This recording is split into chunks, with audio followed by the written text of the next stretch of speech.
Hi అండి, నమస్తే. The book of మీర్దాద్లో 11వ ఎపిసోడ్కు వచ్చేసామండి. క్రిందటి ఎపిసోడ్లో మీర్దాద్ బెతార్ రాజుకు యుద్ధం గురించి, శాంతి గురించి చాలా చక్కగా వివరిస్తారు. అయినా కూడా బెతార్ రాజు మీర్దాద్ని బంధించి ఆర్క్ నుంచి తీసుకొని వెళ్ళిపోవడం జరుగుతుంది. ఆర్క్లో షమాదం తన సహచరులందరినీ కూడా తన వైపుకు తిప్పుకోవాలని ప్రయత్నం చేస్తూ ఉంటాడు. కానీ మీర్దాద్ తిరిగి మళ్ళీ ఆర్క్కు వచ్చేస్తాడండి. ఆ తర్వాత ఏం జరిగింది అనేది ఈ ఎపిసోడ్లో మనం తెలుసుకుందాం. Thank you. ఈ ఎపిసోడ్లో 33వ అధ్యాయం నుంచి మొదలు పెట్టుకుందామండి. 33వ అధ్యాయం పేరు మైకేయన్ కళ బహిర్గతం చేసిన మాస్టర్. నరోండా అంటున్నాడు. నరోండా బెతార్ నుంచి మాస్టర్ రావడానికి ముందు, వచ్చిన తరువాత చాలా కాలం వరకు మైకేయన్ ఏదో ఇబ్బందిలో ఉన్నట్లు ప్రవర్తించాడు. ఎక్కువ కాలం ఒంటరిగా, చాలా తక్కువగా మాట్లాడుతూ, అతి తక్కువగా తింటూ, పూర్తిగా తన గదిలోనే గడిపాడు. మీర్దాద్ కూడా అతడి రహస్యం గురించి చెప్పలేదు. అతడిని ఎంతగానో ప్రేమించే మాస్టర్ అతడి బాధ తగ్గించటానికి ఏమీ చెప్పకపోవడం, ఏమీ చేయకపోవడం మాకు చాలా ఆశ్చర్యాన్ని కలిగించింది. ఒకరోజు కుంపటి ముందు కూర్చొని చలి కాచుకుంటున్న సమయంలో మాస్టర్ స్వలోక ఆకాంక్ష గురించి ప్రసంగించడం మొదలుపెట్టాడు. మీర్దాద్ అంటున్నాడు. మీర్దాద్, ఒక మనిషికి ఒక కల వచ్చింది. ఆ కల ఇదే: లోతుగా, వెడల్పుగా, సవ్వడి లేకుండా పారుతున్న ఓ నది ఒడ్డున తనని తాను చూసుకొన్నాడు. రకరకాల వయస్సులతో, రకరకాల భాషలు మాట్లాడుతున్న స్త్రీ పురుషులతో, పిల్లలతో ఒడ్డు కళకళలాడుతోంది. రకరకాల పరిమాణాలతో, రకరకాల రంగులతో ఉన్న చక్రాలను ఒడ్డు పైకి క్రిందికి తిప్పుతున్నారు. మంచి దుస్తులు ధరించి విందు వేడుకలలో ఉత్సాహంతో వారు చేస్తున్న గడబిడ ఆకాశాన్ని నింపింది. కల్లోలంగా ఉన్న సముద్రంలా పైకి క్రిందికి, వెనక్కి ముందుకి వారు కదిలారు. అతడు ఒక్కడే విందుకి తగిన దుస్తులు ధరించలేదు. విందు లేదని, జరగదని అతడికి తెలుసు. అతడి ఒక్కడి దగ్గరే తిప్పడానికి చక్రం లేదు. చెవులు రిక్కించినా అనేక భాషలు మాట్లాడుతున్న ఆ గుంపు నుంచి ఒక్క మాట కూడా వినలేకపోయాడు. ఎంత శ్రమపడ్డా అతడి కంటికి, అతడికి తెలిసిన ఒక్క ముఖం కూడా కనిపించలేదు. అంతేకాకుండా ఆ గుంపు అతడి చుట్టూ తిరుగుతూ అతడి వైపు అర్థపూరితంగా ఎవరి హాస్యాస్పదమైన జీవి అన్నట్లు చూశారు. ఆ విందు తనకు సంబంధించినది కాదని, తాను ఒక ఆగంతకుడనని అతడికి అర్థం అయింది. హృదయంలో బాధ కలిగింది. వెంటనే ఒడ్డు పైభాగం నుంచి వస్తున్న ఘోష విన్నాడు. ఆ గుంపులోని వారు మోకాళ్లపై వంగి, చేతులతో కళ్ళు మూసుకొని, తలలు నేలపైకి వంచి మధ్యలో దారి వదిలి 2 వరుసలలో కూర్చున్నారు. ఎటు తిరగాలో తెలియక, ఏం చేయాలో తెలియక ఆ మధ్య మార్గంలో అతడు ఒక్కడే నిలబడ్డాడు. గర్జన ఎటువైపు నుంచి వస్తుందోనని అతడు పైకి చూశాడు. బ్రహ్మాండమైన ఒక ఎద్దు నోటిలో నుంచి మంటలు కక్కుతూ, ముక్కుల నుంచి పొగ ఊదుతూ, మెరుపు వేగంతో మార్గ మధ్యంలోకి దూసుకొని రావడం చూశాడు. ఆగ్రహంతో ఉగ్రంగా వస్తున్న ఆ వృషభం వైపు భయంగా చూశాడు. కుడివైపుకో ఎడమవైపుకో తప్పించుకోవటానికి చూశాడు. కానీ సాధ్యం కాలేదు. భూమికి అతుక్కపోయినట్లు నిశ్చేష్టుడై నిలబడ్డాడు. నాశనం తప్పదు అని అనుకున్నాడు. దహిస్తున్న మంటలు, మరి పొగలు అతడిని చుట్టుముట్టిన చోటులోకి ఆ ఎద్దు వచ్చింది. అతడు గాలిలోకి ఎత్తబడ్డాడు. ఎద్దు అతడి క్రింద నిలబడి మంటలు పొగపైకి మరింతగా వదిలింది. కానీ అతడు పైకి, ఇంకా పైకి వెళ్ళాడు. మంటల్ని, పొగల్ని అతడు అనుభవించినా ఆ ఎద్దు తనకి ఎలాంటి అపకారము చేయలేదని అతడికి నమ్మకం కలిగింది. నదికి అడ్డంగా సాగాడు. పచ్చటి ఒడ్డుపైకి అతడు చూసినప్పుడు ఆ గుంపులు అలానే మోకాళ్ల మీద కూర్చొని ఉండటం చూశాడు. మంటలు, పొగ బదులు ఎద్దు బాణాలను సంధించడం మొదలుపెట్టింది. తన క్రిందుగా పోతున్న బాణాల శబ్దాన్ని అతడు విన్నాడు. కొన్ని అతడి దుస్తుల్ని చీల్చాయి. కానీ ఒక్కటి కూడా అతడి శరీరాన్ని తాకలేదు. సూర్యుడు మలమలా మాడిస్తున్న ఒక ప్రదేశంలోకి, నిర్జనంగా భయంకరంగా ఉన్న ఆ ప్రదేశంలోకి అతడు ఎగిరాడు. ఆకులు కనీసం ఒక బల్లి, ఒక చీమ కూడా లేని ఎత్తు పల్లాలతో ఉన్న ఒక ఎత్తైన పర్వతం మొదట్లో దిగాడు. తన మార్గం కొండపైకేనని అతడికి అనిపించింది. పైకి వెళ్ళటానికి సురక్షితమైన మార్గం కోసం చాలాసేపు చూశాడు. మేకలు మాత్రమే నడవగలిగే ఏమాత్రము కనిపించని దారి ఒకటి కనిపించింది. ఆ దారిని అనుసరించాలని నిశ్చయించాడు. 100 అడుగుల ఎత్తుకి వెళ్ళకముందే తన ఎడమ ప్రక్కకి విశాలమైన, నున్నగా ఉన్న, చెక్కగా పరిచినట్లున్న దారిని చూశాడు. అతడు ఆగి తాను నడుస్తున్న దారిని వదిలి ఆ మార్గంలోకి వెళదాం అని అనుకునేంతలోపే ఆ మార్గం మనుష్య ప్రవాహంలా కనిపించింది.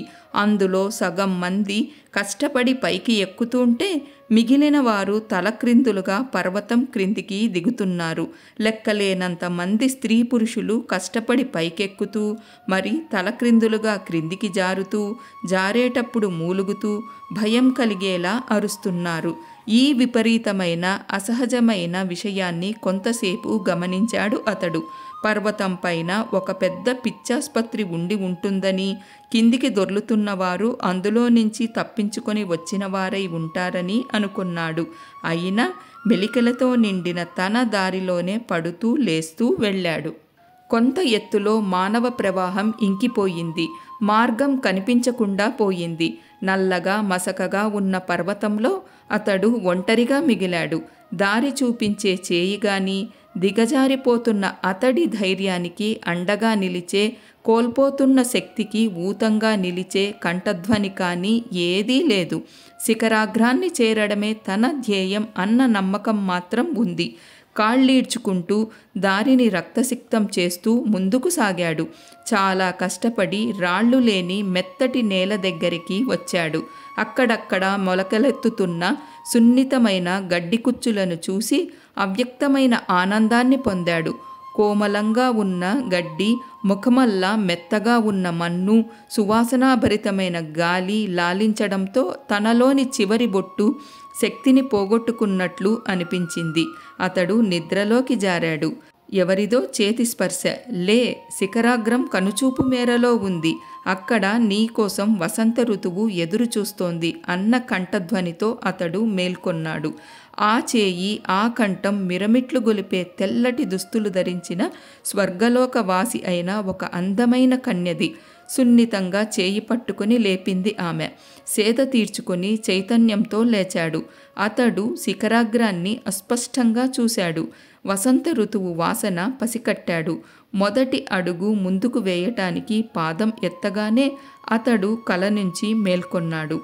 కళ్ళలో ఆ కన్యచూపు ప్రకాశిస్తుంటే సువాసనాపూరితమైన, దేదీప్యమానమైన ఆ శిఖరం హృదయంలో తాజాగా ఉంటే, అలాంటి కల నుంచి ఒకవేళ మైకేయన్ మేల్కొని 4 గోడల మధ్య సాధారణ ప్రక్క మీద తనని తాను చూసుకుంటే ఏం చేస్తాడు?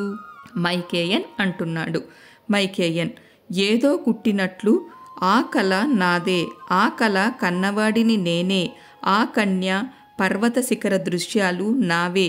ఈ రోజు వరకు ఆ దృశ్యం నన్ను వెంటాడుతూ విశ్రాంతి లేకుండా చేస్తోంది. నన్ను నాకు అపరిచితుడిగా చేసింది. దానివల్లనే మైకేయన్కి మైకేయన్ గురించి ఏమీ తెలియకుండా పోయింది.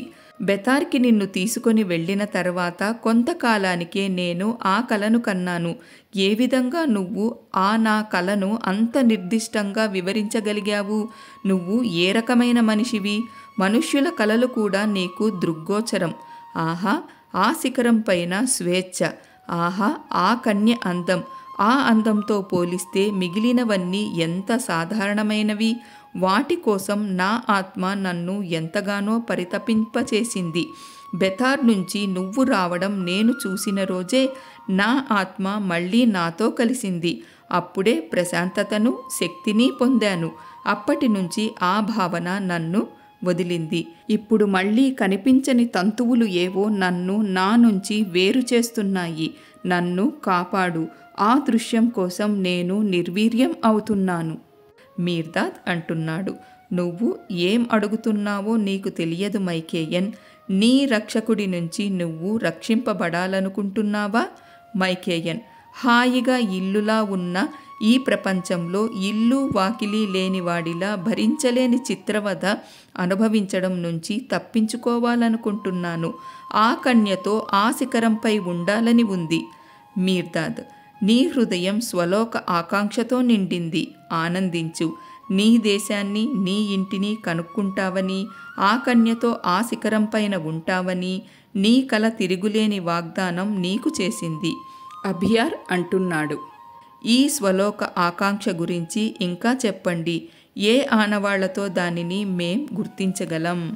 ఇక్కడితో 33వ అధ్యాయం పూర్తయిపోయిందండి. ఇక 34వ అధ్యాయంలోకి వెళ్ళిపోదాం. 34వ అధ్యాయము పేరు గొప్ప స్వలోక ఆకాంక్ష. మీర్దాద్ అంటున్నాడు: మీర్దాద్: పొగమంచు లాంటిది స్వలోక ఆకాంక్ష. సముద్రం భూమిల నుంచి స్రవించి బయటికి వచ్చి ఆ రెండింటినీ ఆనవాలు లేకుండా కప్పివేసే పొగమంచులా హృదయం నుంచి బయటకి వచ్చిన స్వలోక ఆకాంక్ష హృదయాన్ని మూసివేస్తుంది. కనిపించే వాస్తవాన్ని కనుమరుగు చేసి తానొక్కటే సత్యం అనిపించేటట్లు చేసే పొగమంచులా హృదయంలోని భావాలను అణిచివేసి తానే సర్వోత్కృష్టమైన భావనలా అవుతుంది స్వలోక ఆకాంక్ష.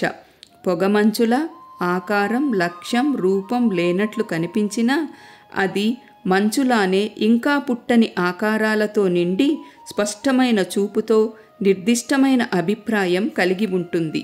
స్వలోక ఆకాంక్ష పులకరించే ఓ జ్వరం లాంటిది కూడా. ఏ విధంగానైతే శరీరంలో రగిలిన జ్వరం అందులోని విషాన్ని దహించివేస్తూ శరీరంలోని అంతఃసారాన్ని పీల్చివేస్తుందో అలానే హృదయపు రాపిడిలో సంఘర్షణలో పుట్టిన స్వలోక ఆకాంక్ష హృదయాన్ని తాత్కాలికంగా దుర్బలపరుస్తుంది.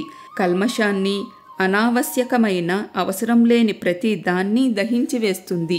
ఘనమైన స్వలోక ఆకాంక్ష ఓ దొంగలాంటిది కూడా. నంగి నంగి దొంగతనంలో ఓ దొంగ వంచితుడిని అతడి భారం నుంచి విముక్తి కలిగించి అతడిని తీవ్రమైన బాధతో ఎలా అయితే నీరసపరుస్తాడో అలాగే ఈ స్వలోక ఆకాంక్ష అన్నది కూడా హృదయంలో ఉన్న భారాలన్నింటినీ గుట్టుగా తీసివేస్తుంది. కానీ ఏ భారమూ లేదన్న బాధకి గురిచేసి శూన్యస్థితిలో బాధపడేలా చేస్తుంది. అత్యంత తాత్కాలికమైన రోజులలో పచ్చగా విశాలంగా ఉన్న ఈ ప్రపంచంలో స్త్రీ పురుషులు పాటలలో, నృత్యాలలో, కష్టించి పనిచేయడంలోనూ అప్పుడప్పుడు ఏడుస్తూనూ కాలం గడుపుతున్నారు. ఒడ్డు పచ్చగా విశాలంగా ఉంది. కానీ వారి పాదాలను కుంటిపరచి మోకాళ్ల మీద కూర్చునేలా చేసి పాటలను మళ్లీ వారి గొంతులలోనే క్రుక్కి కళ్ళు కాయలు కాసే వారి ఏడుపులకి కారణం అయినా నిప్పు పొగలను కక్కే వృషభం అతి భయంకరమైనది. అవతల ఒడ్డు నుంచి వారిని వేరు చేసే ప్రవాహం కూడా లోతైనది, విశాలమైనది. వారు దానిని ఈదలేరు, తెడ్లతో దాటలేరు. తెరచాప యొక్క సాయంతో ఆ నీటి మీద పయనించలేరు. కొద్దిమంది, చాలా కొద్దిమంది ఆలోచనతో దాటడానికి ప్రయత్నిస్తారు. కానీ అందరూ, దరిదాపుగా అందరూ వారున్న ఒడ్డుకే అంటుకొని ఉండి వారికి ఇష్టమైన విధంగా కాలచక్రాన్ని అలా దొర్లిస్తూనే ఉంటారు. స్వలోక ఆకాంక్ష ఉన్న మనిషికి దొర్లించటానికి ఇష్టమైన చక్రం ఉండదు. ఉద్విగ్నత, ఉద్వేగంతో నిండి సావకాశమే లేని ఈ ప్రపంచంలో ఎలాంటి వృత్తి లేకుండా, ఎలాంటి తొందర లేకుండా ఉన్నది అతడు ఒక్కడే. దుస్తులలో, భాషలో, నడకలో మంచి అభిరుచిని వ్యక్తం చేసే మానవజాతిలో నగ్నంగా, వికారంగా, నత్తిగా మాట్లాడేది అతనొక్కడే. నవ్వేవారితో అతడు నవ్వడు, ఏడ్చేవారితో అతడు ఏడ్వడు. తినడంలో, త్రాగడంలో ఆనందం లభించి మనుష్యులు తింటారు, త్రాగుతారు. కానీ అతను ఎలాంటి ఆనందము పొందకుండా తింటాడు. అతడి సారాయం మాత్రం రుచిగా ఉంటుంది. మిగిలిన వారు జతగా ఉండడమో లేక జత కోసం వెతుకుతూ ఉండటమో చేస్తుంటారు. అతను ఒంటరిగా నడుస్తాడు, ఒంటరిగా నిద్రిస్తాడు, కలలు కూడా ఒంటరిగానే కంటాడు. అందరికీ ప్రపంచ జ్ఞానం, తెలివి అన్నవి ఉంటే అతడు ఒక్కడే తెలివి లేకుండా ఓ జడుడిలా ఉంటాడు. ఇతరులకి వసతులున్న ఇల్లు ఉంటే అతడికొక్కడికే ఇల్లు ఉండదు. జన్మభూమి ఉండి దాని గొప్పతనాన్ని ఇతరులు గొంతెత్తి పాడుతుంటే అతడికొక్కడికే తనది అనటానికి, పాడటానికి జన్మభూమి లేదు. అతడి హృదయం జ్ఞాన అంతర్నేత్రం అవతలి ఒడ్డుపైకి సారించబడి ఉంటుంది. జాగ్రత్తావస్థలో ఉన్న ప్రపంచంలో స్వలోక ఆకాంక్ష ఉన్న వ్యక్తి ఒక్కడే నిద్రలో నడిచేవాడు. అతడి ప్రక్కన ఉన్నవారు చూడలేని, గ్రహించలేని ఒక స్వప్నం అతడిని లాగుతూ ఉంటుంది. అందుకే వారు భుజాలు కుదుపుతూ ఎగతాళిగా ముసిముసి నవ్వులు నవ్వుతారు. కానీ భయం కలిగించే దేవుడు నిప్పు, పొగలని కక్కే ఎద్దుగా ఎదురుగా కనిపించినప్పుడు వారు మట్టి కరుస్తారు. ఎవరిని చూసి వారు ముసిముసి నవ్వులు నవ్వారో ఆ వ్యక్తి నిద్రలో శాశ్వత కాలంలో నడిచే ఆ వ్యక్తి నమ్మకం అనే రెక్కలతో వారిపైకి, ఎద్దుకి ఎగువగా ఎగురుతాడు. అవతలి ఒడ్డుకి ఎత్తుపల్లాలతో ఉన్న ఆ పర్వతం పాదం దగ్గరికి చేర్చబడతాడు.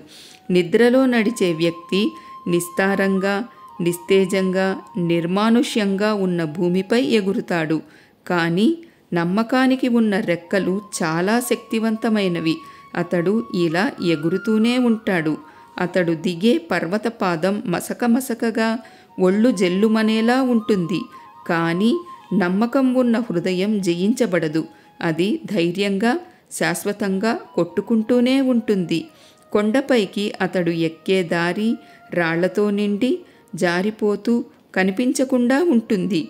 కానీ చెయ్యి మెత్తగా, పాదం స్థిరంగా, నమ్మకం యొక్క కన్ను సునిశితంగా ఉంటాయి. కనుక అతడు ఎక్కుతూనే ఉంటాడు. అతడు దారిలో వెడల్పుగా ఉన్న మార్గంలో కష్టపడి పైకెక్కుతున్న స్త్రీ పురుషులను కలిశాడు.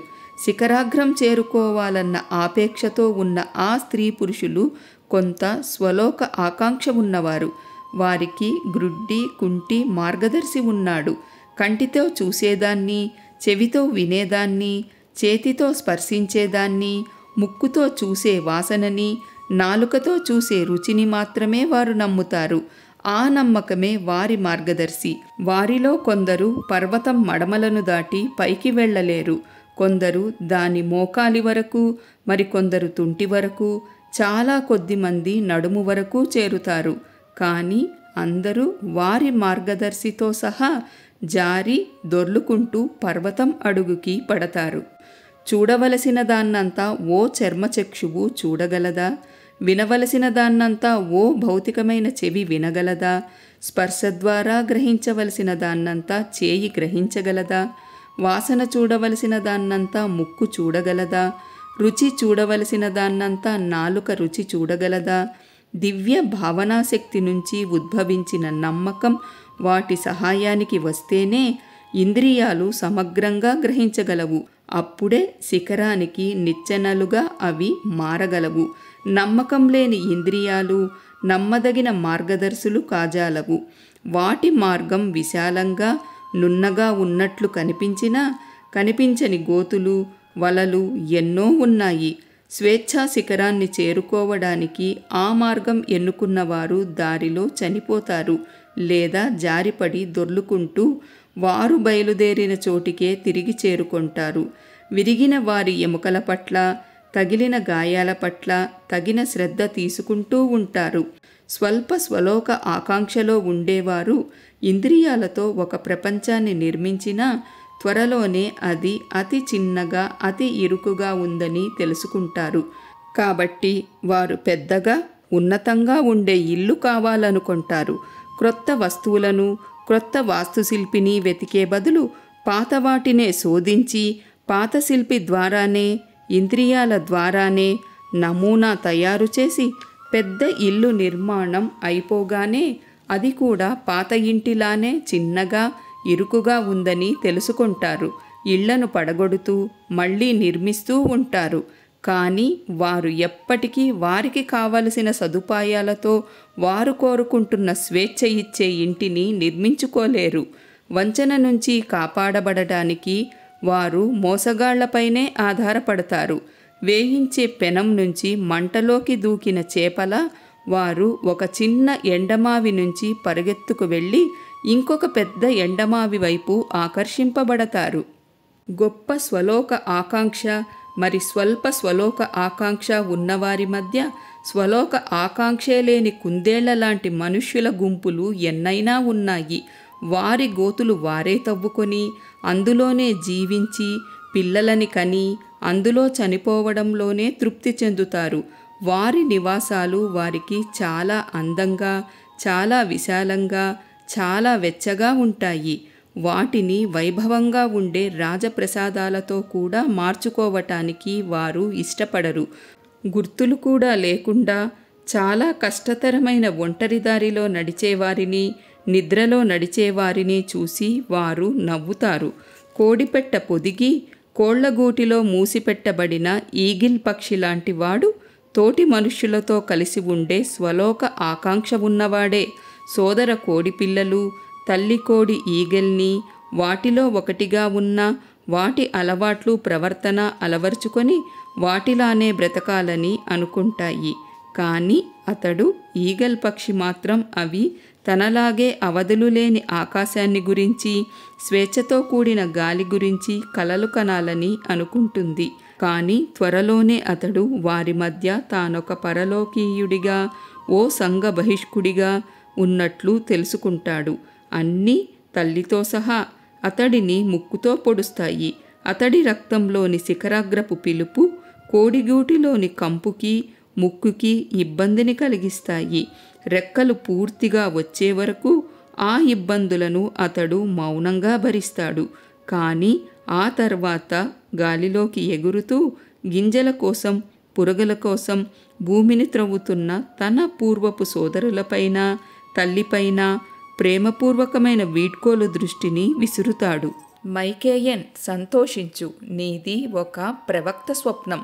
ఘనమైన స్వలోక ఆకాంక్ష నీ ప్రపంచాన్ని చాలా చిన్నదిగా చేసింది. ఆ ప్రపంచంలో నిన్ను ఒక పరలోకవాసుడిగా చేసింది. ఇంద్రియాల నిరంకుశత్వపు పట్టు నుంచి నీ భావనా శక్తిని పడగొట్టింది. నీ భావనా శక్తి నీకు నమ్మకాన్ని తెచ్చింది. నిన్ను కదలకుండా, ఊపిరాడనీయకుండా చేసే ఈ ప్రపంచం నుంచి నీ నమ్మకం నిన్ను చాలా పైకి ఎత్తుతుంది.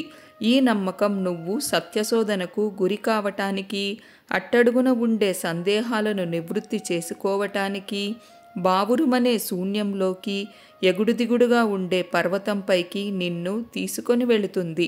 అలా పరిశుద్ధమై విజయం పొందిన నమ్మకం నిన్ను ఎప్పుడూ పచ్చగా ఉండే శిఖరాగ్రపు అంచుల దగ్గరికి తీసుకొని వెళ్ళి అవగాహన అన్న దాని చేతిలో నిన్ను పెడుతుంది. తన బాధ్యతను నెరవేర్చాక నమ్మకం ఇంకా తన పనిని చాలించుకుంటుంది. అవగాహన నిన్ను నిజమైన అనంతమైన దేవుడి యొక్క, అధిగమిస్తున్న మనిషి యొక్క నివాసమైన స్వేచ్ఛా శిఖరం వైపు నిన్ను నడిపిస్తుంది. మైకేయన్, పరీక్షలకి తట్టుకొని నిలబడు. మీరంతా కూడా పరీక్షలకు తట్టుకొని నిలబడండి. ఒక్క క్షణం ఆ శిఖరాగ్రం పైన నిలబడటానికి ఎంతటి బాధనైనా భరించవచ్చు. ఎప్పటికీ ఆ శిఖరం మీద ఉండటానికి అనంతాన్ని ఇవ్వవచ్చు. హింబాల్ అంటున్నాడు. హింబాల్, నీ శిఖరాగ్రం పైకి అధిరోహించి చూడటానికి, ఆ సద్దర్శనానికి, అది ఎంత క్షణిక కాలమైనా సరే అక్కడికి ఒకసారి మమ్మల్ని తీసుకెళ్ళవా? మీర్దాద్, తొందరపడవద్దు హింబాల్, నీ సమయం కోసం ఎదురుచూడు. నేను స్వేచ్ఛగా ఊపిరి పీల్చే చోట నువ్వు ఊపిరి విడుస్తావు. నేను తేలికగా నడిచే చోట నువ్వు రొప్పుతూ, రోజుతూ, పడుతూ, లేస్తూ ఉంటావు. నమ్మకాన్ని వదలకు, అది అద్భుత కృత్యాలు చేస్తుంది. నోవాకి అలానే బోధించాను, మీకు అదే చెప్తున్నాను. ఇక్కడితో 34వ అధ్యాయం పూర్తయిపోయిందండి. ఇక 35వ అధ్యాయంలోకి వెళ్ళిపోదాం. 35వ అధ్యాయము పేరు పాపం అత్తి ఆకు ఉడుపుని వదలడం. మీర్దాద్ అంటున్నాడు. మీర్దాద్, పాపం అంటే ఏమిటో మీకు చెప్తాను. మనిషి పాపిగా ఎలా మారాడో మీరు ఇప్పుడు తెలుసుకుంటారు. భగవంతుడికి ప్రతిరూపం అతడిలానే ఉండే మనిషి పాపి అయితే పాపానికి మూలం తప్పకుండా భగవంతుడేనని మీరు అంటారు. అందులో సత్యం లేకపోలేదు. అలా సందేహించని వారికి అందులో ఒక వల ఉంది. మీరు ఆ వలలో పడటం ఇష్టం లేదు. మీ మార్గం నుంచి ఆ వలను నేను తొలగిస్తాను. మీరు మిగిలిన మనుష్యుల దారుల నుంచి దానిని తొలగించండి. కొవ్వొత్తికి తన కాంతిని ఇవ్వని సూర్యుడిది పాపం అయితే తప్ప భగవంతుడిలో పాపం లేదు. సూర్యకాంతిలో తనని తాను మండించుకొని సూర్యునిలో కలిసిపోవడం అన్నదే కొవ్వొత్తి పాపం అయితే తప్ప మనిషిలో కూడా పాపం లేదు. వెలుగు ఇవ్వని కొవ్వొత్తిలో పాపం ఉంది. దానిని వెలిగించిన చేతిని అగ్గిపుల్లని అది శపిస్తుంది. సూర్యకాంతిలో మండటానికి సిగ్గుపడి సూర్యుడి నుంచి తనను తాను దాచుకునే కొవ్వొత్తిలో పాపం ఉంది. చట్టాన్ని ఉల్లంఘించి మనిషి పాపం చెయ్యలేదు. చట్టం గురించి తనకున్న అజ్ఞానాన్ని దాచుకుని పాపం చేశాడు. అత్తి ఆకు ఉడుపులో పాపం ఉంది. క్లుప్తంగా సహజమైన మాటలతో మహత్తైన సూక్ష్మమైన అర్థంతో కూడి ఉన్న మనిషి యొక్క పతనానికి సంబంధించిన కథను మీరు చదవలేదా? భగవంతుడి హృదయం నుంచి మనిషి తాజాగా వచ్చినప్పుడు జడంగా నిశ్చేష్టుడిలా సృష్టించలేని పసి దేవుడిలా మనిషి ఎలా ఉన్నాడో మీరు చదవలేదా? దైవత్వ లక్షణాలన్నీ అతడిలో ఉన్నా అందరూ శిశువుల్లాగే తనలో ఉన్న అపారమైన శక్తి సామర్థ్యాలను ఉపయోగించడం మాట అలా ఉంచి కనీసం అవి తనలో ఉన్నాయన్న విషయం తెలుసుకోలేని స్థితిలో ఉన్నాడు. అందమైన చిన్ని బుడ్డిలో మూసిపెట్టబడిన ఒంటరి విత్తనం లాంటివాడు అతడు. ఈడెన్ తోటలోని మనిషి సీసాలో ఉన్న విత్తనం విత్తనంగానే మిగిలిపోతుంది. అనుకూలమైన నేలలో పాతిపెడితే తప్ప విత్తనంలో దాగి ఉన్న అద్భుతాలకు చైతన్యం కలిగి వెలుగు చూడలేవు. అప్పుడు గాని విత్తనంపై తొడుగు పగిలి జీవితం తీసుకోదు, మొలకెత్తదు. కానీ మనిషికి తనని నాటుకొని మొలకెత్తటానికి అనుకూలమైన నేల లేదు. అతడి ముఖం తనను పోలిన ముఖంలో ప్రతిబింబింపలేదు. ఏ మానవుని కంఠధ్వని వినని చెవి అతడిది. ఏ మానవుడి గొంతు నుంచి ప్రతిధ్వనించని మానవ కంఠధ్వని అతడిది. ఒంటరి శృతితో కొట్టుకుంటుంది అతడి గుండె. అనుకూలమైన జంటలతో ప్రయాణం మొదలెట్టిన ప్రపంచంలో మనిషి ఒంటరి, బొత్తిగా ఒంటరి. తనకు తానే పరలోకవాసుడు. అతడికి తన పని అంటూ ఏమీ లేదు. అనుసరించటానికి ఓ మార్గం లేదు. ఒక పసిపాపకి హాయినిచ్చే ఊయల లాంటిది అతనికి. ఈడెన్ శిశువులను పెంచటానికి ఏర్పరిచిన ఒక కృత్రిమ సాధనం, పరికర విశేషం, ఉదాసీనంతో కూడిన ఒక ఆనందకరమైన స్థితి. మంచి చెడుల గురించి జ్ఞానాన్ని ఇచ్చే వృక్షాలు, జీవన వృక్షం అతడికి అందుబాటులో ఉన్నాయి. వాటి ఫలాలను తెంచి రుచి చూడటానికి అతడు ఎప్పుడూ చేయి చాచలేదు. అతడి రుచి, అభీష్టం, అతడి ఆలోచనలు, కోర్కెలు, అతడి జీవితం కూడా అతడిలోనే చుట్టబడి నిదానంగా విడదీయబడటానికి ఎదురుచూస్తున్నాయి. తనకు తానై వాటిని విడదీయలేడు అతడు. అందుకే తనలో నుంచి తన కోసం ఒక సహాయిని, అనుకూలానికి సమ్మతించాడు, ఒప్పుకున్నాడు.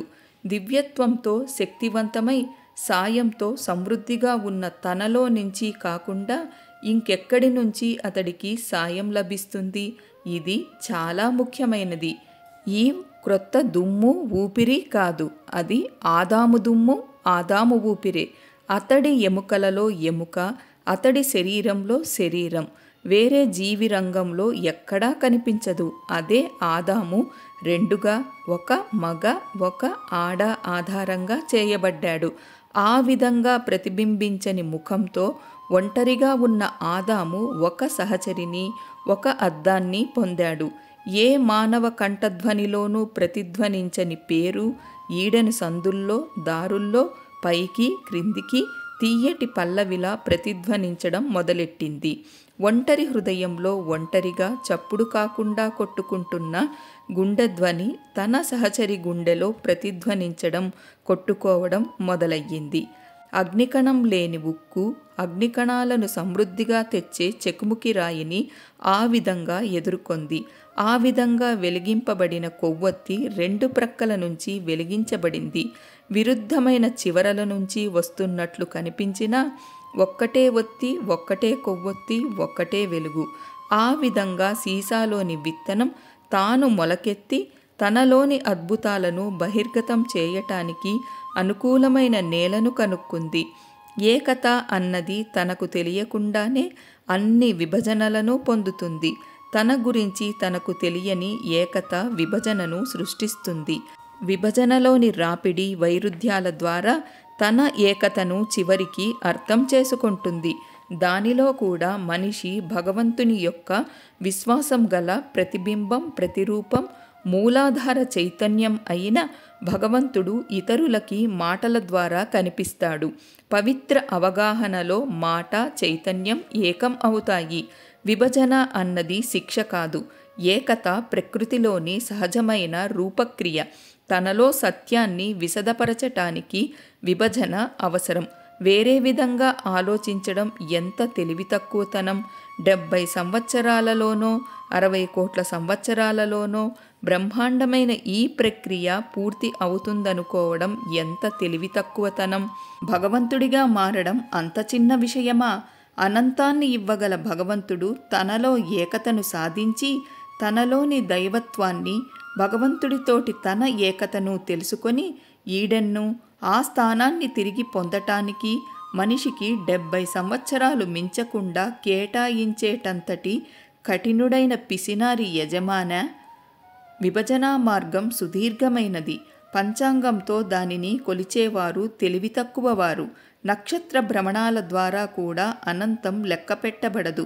జడుడిగా, నిశ్చేష్టుడిగా, సృష్టించలేకుండా ఆదాము ఉన్నప్పుడు అతడు విభజింపబడ్డాడు. వెంటనే అతడు చురుకుగా, పూర్తి చలనంతో సృష్టించడం, తన సంతానాన్ని ఉత్పత్తి చేయడం మొదలెట్టాడు. విభజింపబడిన తరువాత ఆదాము చేసిన మొదటి పని ఏమిటి? మంచి చెడులు తెలియచేసే జ్ఞానవృక్షపు పండు తిని తన ప్రపంచాన్ని తనలాగానే విభజించడం. పూర్వంలా ఏ ఒక్కటీ లేవు. అమాయకంగా, అనాసక్తకంగా ఏవీ లేవు. మంచిగానో చెడ్డగానో, ఉపయోగంగానో అపకారం కలగజేసే వాటిగానో, ఉల్లాసంగానో సంతోషదాయకం కాకుండానో అన్ని రకాలుగానూ అయ్యాయి. పూర్వం ఒకే రకంగా ఉన్నవి ఇప్పుడు 2 విరుద్ధ శిబిరాలు అయ్యాయి. మంచి చెడుల రుచిని చూడమని ఈవ్ని వంచిన స్వర్గం చురుకుగా అయి అనుభవం పొందమని ప్రేరేపించే విభజన యొక్క చురుకైన, అనుభవం లేని, లోతైన దేవుడి కంఠధ్వని కాదా? ఆ కంఠధ్వని మొదటగా విని ఆదరించినది ఈవ్ అవడంలో ఆశ్చర్యం లేదు. ఈవ్ పదును పెట్టే రాయి. తన సహచరునిలో అంతర్గతంగా ఉన్న శక్తులని బహిర్గతం చేయడం కోసం తయారు చేయబడిన సాధనం. మొదటి మానవకథలోని మొట్టమొదటి స్త్రీకి ఆకృతి కల్పించటానికి అప్పుడప్పుడు మీరు ఆగలేదా? ఈడెన్లో చెట్ల మధ్యకు ఎవ్వరూ చూడకుండా వెళుతూ ఆచూకీ తీయటానికి అంతటా వెతికే కన్నులతో, ఉద్విగ్నతతో కొట్టుకునే గుండెతో, పంజరంలోని పక్షిలా ప్రలోభపరుస్తున్న పండుని వణుకే చేతులతో అందుకోబోతున్న సమయంలో నోరు ఊరుతున్న ఆమెని మీరు ఊహించుకోలేదా? ఆమె చెట్టు నుంచి పండు కోసి తనకి, తన సంతతికి శాశ్వతమైన చేదుని మిగిల్చే తాత్కాలిక మాధుర్యాన్ని చవి చూడటానికి దానిని కొరుకుతున్నప్పుడు ఊపిరి తీసుకోకుండా మీరు ఉండిపోలేదా? వెర్రి ధైర్యంతో ఈవ్ నిర్లక్ష్యమైన ఆ పని చేయటానికి ముందే కథలో లాగా తరువాత కాకుండా భగవంతుడు ఆమెకు కనిపించి జరగబోయేదానిని, దాని పరిణామాన్ని ముందే చెబితే బాగుండునని మీరు హృదయపూర్వకంగా కోరుకోలేదా? ఆమె చేసిన తరువాత ఆదామైన తెలివి, ధైర్యం కలిగి ఉండి ఆ పనిలో భాగస్వామి కాకుండా ఉంటే బాగుండునని మీరు వాంఛించలేదా? కానీ భగవంతుడు మధ్యలో జోక్యం కలిగించుకోలేదు. ఆదాము కూడా దేనికీ పూనుకోలేదు. తన ప్రతిబింబం తనకి భిన్నంగా ఉండాలని భగవంతుడికి లేదు. భిన్నత్వంలో మనిషి చాలా దూరం నడవాలనే అతడి సంకల్పం. ప్రణాళికలను బహిర్గతం చేసి అవగాహనలో ఏకతను సాధించాలనే భగవంతుడి పథకం, భగవంతుడి సంకల్పం. తన భార్య సమర్పించిన పండులో భాగం పంచుకోకుండా ఉండే నిగ్రహం ఆదాముకి లేదు. ఆ పండు కొంత తన భార్య తినడం వలన తాను కూడా ఆ పండు తినడం ఆదాము ధర్మం. ఎందుకంటే వారిరువురిది ఒకే శరీరం. ఒకరు చేసిన పనులకి మరొకరు బాధ్యత వహించాలి. మనిషి ఆ పండు తినడం వల్ల భగవంతుడు కోపగించి ఆగ్రహించాడా? భగవంతుడికి తెలుసు. దానిని అతడు తినాలనే కోరుకున్నాడు. ఆ పండు తినడం వలన కలిగే పరిణామాల్ని మనిషి ముందే తెలుసుకోవాలని, ఆ పరిణామాల్ని ఎదుర్కొనే శక్తి అతడికి ఉండాలని కోరుకున్నాడు. మనిషికి ఆ శక్తి, ఆ దమ్ము ఉంది. మనిషి తిన్నాడు, ఆ పరిణామాల్ని ఎదుర్కొన్నాడు.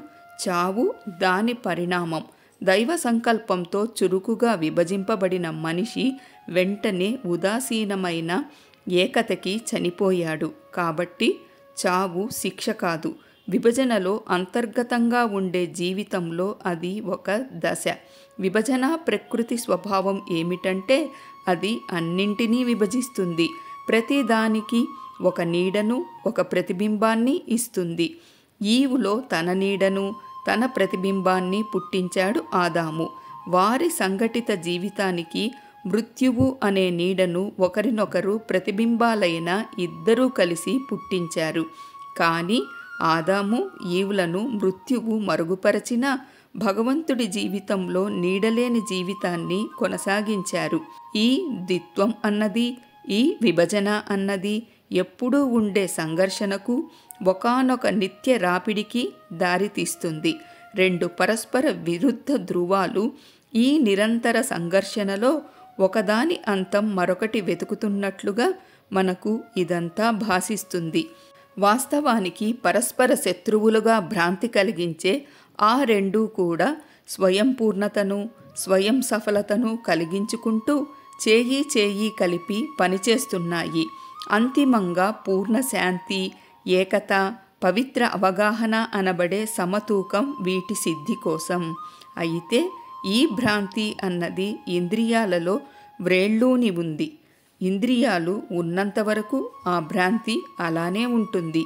ఆదాము తన తప్పు తెలుసుకున్న తరువాత భగవంతుడు అతడిని పిలిచినప్పుడు తోటలో నీ కంఠధ్వని విన్నాను.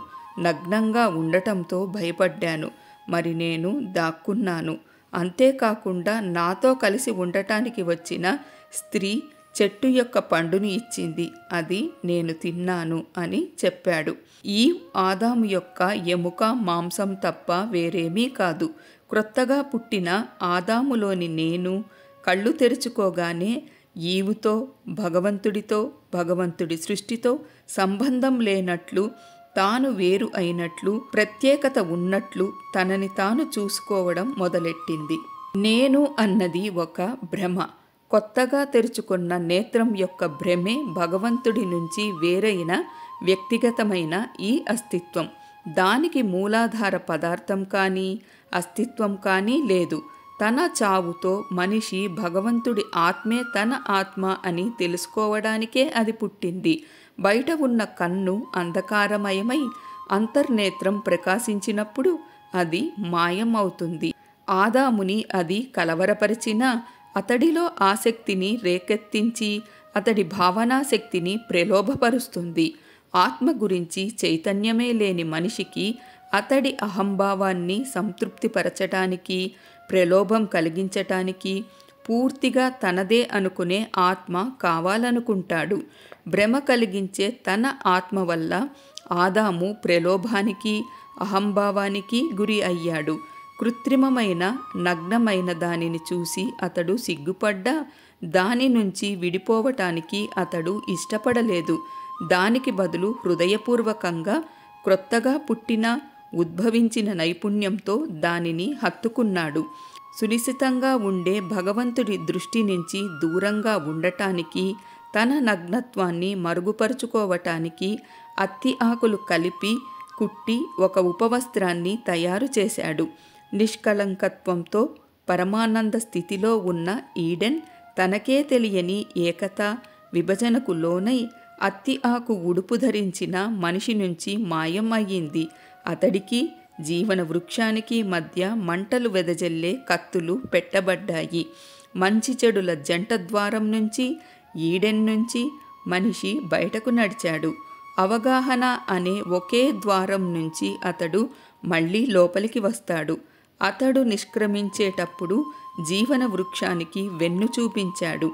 ఆ వృక్షం వైపు ముఖం ఉంచి అతడు మళ్ళీ ప్రవేశిస్తాడు. తన నగ్నత్వానికి సిగ్గుపడి, తన సిగ్గుని దాచుకోవటానికి జాగ్రత్త పడుతూ తన సుదీర్ఘమైన హానికరమైన ప్రయాణం మొదలెట్టాడు. అనాచ్ఛాదితమైన పవిత్రతతో తన నగ్నత్వానికి గర్వపడుతూ తిరిగి గమ్యం చేరుకుంటాడు. పాపం నుంచి, పాపం వల్ల మనిషి విముక్తి పొందే వరకు అది సంభవించదు. పాపమే దాని వినాశనానికి కారణం అవుతుంది. అత్తి ఆకు ఉడుపులో తప్ప పాపం ఎక్కడ ఉంది? తనకు భగవంతుడికి మధ్య అస్థిరమైన తన ఆత్మకు, స్థిరంగా ఉండే తన ఆత్మకు మధ్య మనిషి పెట్టుకున్న ఆటంకం, హద్దు తప్ప వేరే ఏదీ పాపం కాదు. పిడికెడు అత్తి ఆకులతో మొదలైన హద్దు రక్షణగా అయ్యింది. ఈడెన్లోని నిష్కళంత్వాన్ని వదిలివేసినప్పటి నుంచి కష్టపడి మరెన్నో అత్తి ఆకులను ప్రోగిచేసి ఉడుపుల మీద ఉడుపులను కడుతున్నాడు. సోమరిపోతులు, బద్ధకస్తులు వారి విడుపులలోని చిరుగులను కష్టపడి పనిచేసే పొరుగువారు వదిలివేసిన పేలికలతో అతుకులు వేసుకుని తృప్తిపడతారు. పాపపు తొడుగులోని ప్రతి అతుకు పాపమే. ఎందుకంటే భగవంతుడి నుంచి వేరైన తరువాత వైదొలగడం వల్ల మనిషికి కలిగిన మొదటి దుస్సహనమైన భావం అయిన సిగ్గుని అది వృద్ధి చేసి శాశ్వతంగా ఉండేటట్లు చేస్తోంది. ఆ అవమానకరమైన స్థితిని జయించటానికి మనిషి ఏదైనా చేస్తున్నాడా? అతడి ప్రయత్నాలన్నీ అవమానంపై అవమానాన్ని, ఉడుపు మీద ఉడుపుని ప్రోగు చేస్తున్నాయి. మనిషి కళలు, విద్యలు అత్తి ఆకులు కాక మరి ఏమిటి? యుద్ధం దారిలో ఉన్న అతడి రాజ్యాలు, దేశాలు, జాతులు, కులమతాల ప్రత్యేకతలు ఇవన్నీ అత్తి ఆకుల పట్ల భక్తితో కూడిన శ్రద్ధ వలన కాదా? తప్పు ఒప్పుల గురించి, కీర్తి అపకీర్తిల గురించి, న్యాయం అన్యాయం, నియమాలు అభిప్రాయాల గురించి అతడి నియమావళి అన్నీ అత్తి ఆకుల ఉడుపులు కావా? విలువ కట్టలేని వాటికి విలువ కట్టడం, కొలవలేని వాటిని కొలవడం, ప్రమాణానికి అతీతంగా ఉండే దాని నిర్దిష్ట ప్రమాణాన్ని విశ్లేషణ మూలంగా కనుక్కోవాలనుకోవడం, ఇవన్నీ అతిగా అతుకులు వేయబడ్డ కటి వస్త్రానికి అతుకు వేయడం కాదా? బాధతో నిండి ఉన్న సుఖానుభూతుల యావ, దారిద్ర్యానికి గురిచేసే సంపదల పట్ల అతడి దురాశ, దాస్యం పాలు చేసే ఆధిపత్యం పట్ల అతడి పిపాస, దాహం, చులకన పాలు చేసే వైభవం పట్ల ప్రబలమైన వాంఛ ఇవన్నీ అత్తి ఆకుల ఉడుపులు కావా? తన నగ్నత్వాన్ని కప్పుకునే ఆతృతతో మానవుడు చాలా ఉడుపులు ధరించాడు. కొన్ని సంవత్సరాలలోనే అవి అతడి చర్మానికి బిగుతుగా అతుక్కొనిపోవడంతో అవి తన చర్మము వేరువేరు అన్న విషయమే అతడు మర్చిపోయాడు. ప్రస్తుతం మానవుడు అతి కష్టంగా ఊపిరి పీలుస్తున్నాడు. చర్మాల నుంచి విముక్తి కోసం మొరపెట్టుకుంటున్నాడు. కానీ అతడు తన అపస్మారక స్థితిలో తన భారాన్ని విసిరివేయడం తప్ప మిగతా అన్నీ చేస్తాడు. తన భారం నుంచి విముక్తిని ఇచ్చేది ఆ భారాన్ని విసిరివేయడమే. తన శక్తినంతా వెచ్చించి వాటికి అతుక్కొని ఉంటూనే ఆ చర్మాలను వదిలించుకోవచ్చు. అతడు దిగంబరంగా చేయబడ్డ పూర్తిగా వస్త్రధారణతోటే ఉంటాడు. దిగంబరం అయ్యే సమయం దగ్గరలోనే ఉంది. మీకు అధికంగా ఉన్న చర్మాలను, మీ అత్తి ఆకు ఉడుపులను మీరు తొలగించుకోవడంలో మీకు సహాయం చేయటానికి నేను వచ్చాను. అదేవిధంగా మీరు కూడా అందరూ వారి వారి అత్తి ఆకులను విసిరివేసే చర్యలో సహాయకారులు కండి. వాటిని వారు తొలగించుకోవటానికి మీరు సహాయపడండి. నేను ఎలా చేయాలో చెప్తాను. అది ఎంత బాధాకరమైనా ఎవరిది వారే తొలగించుకోవాలి. ఏదో విచిత్రం హఠాత్తుగా జరిగి మిమ్మల్ని రక్షిస్తుంది అని ఎప్పుడూ భావించవద్దు. ఎప్పుడూ ఏ కష్టానికి భయపడవద్దు. ఎందుకంటే స్వచ్ఛమైన అవగాహన అన్నది మీ బాధలన్నింటినీ శాశ్వత ఆనందంగా మార్చి తీరుతుంది. ఆ విధమైన స్వచ్ఛమైన అవగాహనతో ఉన్నప్పుడు ఒకవేళ ఆ దేవుడే దిగివచ్చి నువ్వు ఎక్కడున్నావు అని అడిగితే ఎంత మాత్రం సిగ్గుపడవద్దు, ఎంత మాత్రం భయపడవద్దు. ఆయన నుంచి పారిపోవటానికి ప్రయత్నించవద్దు. ఆయన ముందు భీతిల్లకుండా నించుని ప్రశాంత హృదయంతో ఈ విధంగా బదులివ్వండి. ఓ దేవుడా, మా అత్తి ఆకులను, మా ఈ చరిత్రలను వీక్షించు. సిగ్గు సిగ్గుగా, భయం భయంగా, అనేకానేక బాధలతో, మంచి చెడు అనే ఈ సుదీర్ఘమైన ముళ్ళబాటలో సృష్టి ఆది నుంచి ఇప్పటి వరకు నువ్వు నిర్దేశించినట్లుగానే నడిచాం. అయితే గొప్ప స్వలోక ఆకాంక్ష అన్నది మా పాదాలను ఇంతవరకు మమ్మల్ని నడిపించింది. విశ్వాసం అన్నది ఇంతవరకు మా హృదయాలకు స్వాంతన ఇచ్చింది. అయితే ఇప్పుడు పవిత్ర అవగాహన అనేది మానవులను దించేసింది, మా గాయాలకు కట్టుకట్టింది. ప్రస్తుతం నీ యొక్క పవిత్ర ప్రాంగణంలోకి ప్రవేశింపచేసింది. మంచి చెడులకు అతీతంగా, పుట్టుక చావులకు అతీతంగా, అన్ని ద్వంద్వ భ్రాంతులకు అతీతంగా, బ్రహ్మాండమైన నేను అన్నది తప్ప మిగతా అన్ని చిన్న చిన్న నేనులకు అతీతంగా ఇప్పుడు మా నగ్నత్వాన్ని కప్పే ఏ అత్తి ఆకులు లేవు. ఇప్పుడు నీ ముందర సిగ్గు అనే భావన లేకుండా భయరహితులమై జ్ఞానదీప్తులమై నిల్చున్నాం. మేమంతా ఇప్పుడు ఏకమై ఉన్నాం. దీనిని వీక్షించు. మేమంతా విజేతలయ్యాం. దీన్ని వీక్షించు. అప్పుడు ఆ దేవుడు తన అనంతమైన ప్రేమతో మిమ్మల్ని కౌగిలించుకొని తిన్నగా తన శాశ్వత జీవితంలోకి తీసుకొని వెళ్తాడు. ఈ విధంగా నోవాకి అదే బోధించాను, అదే మీకు చెబుతున్నాను. నరోండ అంటున్నాడు. నరోండ వంటింట్లో కుంపటి దగ్గర కూర్చున్నప్పుడు ఇది కూడా మాస్టరే చెప్పాడు. ఇక్కడితో 35వ అధ్యాయం పూర్తయిపోయిందండి. ఇక నెక్స్ట్ ఎపిసోడ్లో మరికొన్ని మీర్దాద్ గారి బోధనలు తెలుసుకుందామండి. Thank you.